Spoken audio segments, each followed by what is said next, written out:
Up to now, through Hagakure, we have explored death, resolve, and loyalty. These were not separate teachings.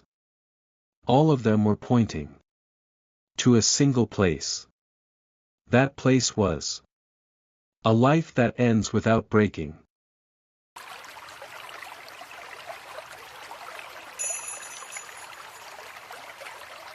Hello.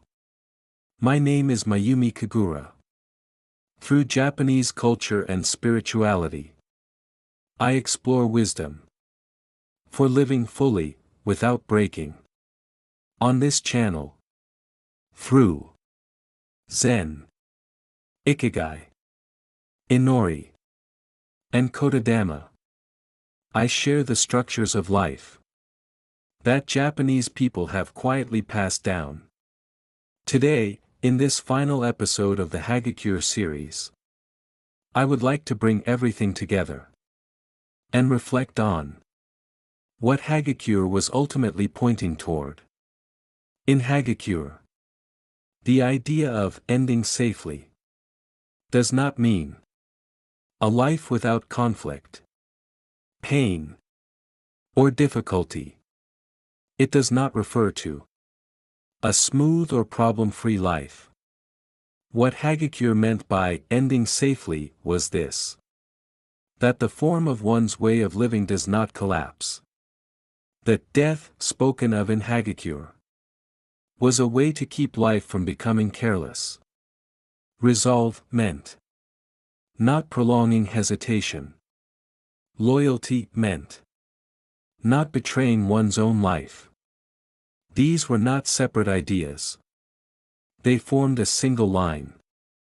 And when that line continues, without bending or breaking, until the very end, that state was what Hagakure called ending safely. That is why Japanese people did not aim for longevity. Even if life continues for many years, if one loses oneself halfway, it cannot be called ending safely. What mattered was not how long one lived, but how one stood at the end. That was where value was placed. So how about us today? The number of years we live is carefully measured. But whether the form of our way of living is being protected is rarely questioned. As long as we are alive, it seems acceptable. Even if we bend, collapse, or lose ourselves along the way. Perhaps that is why so many of us feel tired. Hagakure is still read today. Not because of its severity or harsh language. It remains because it clearly presents a structure for living without breaking. Even as times change, even as roles change, that structure continues to quietly apply. What Hagakure offered was not a way to live strongly, nor a manual for living correctly.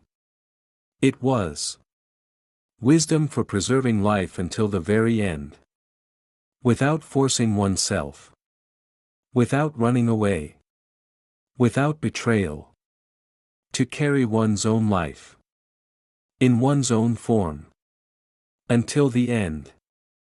That is what Hagakure meant by a life that ends without breaking. Closing the series. Through this series, we have reread Hagakure as a guide for modern life. If there was a phrase or moment that quietly remained with you, it may be a sign that your own inner posture is already beginning to return. Final greeting. Thank you very much for listening until the end. On this channel, I will continue to share the quiet wisdom that Japanese people cultivated to live without breaking. I hope to meet you again. In a calm and quiet moment. In the next video.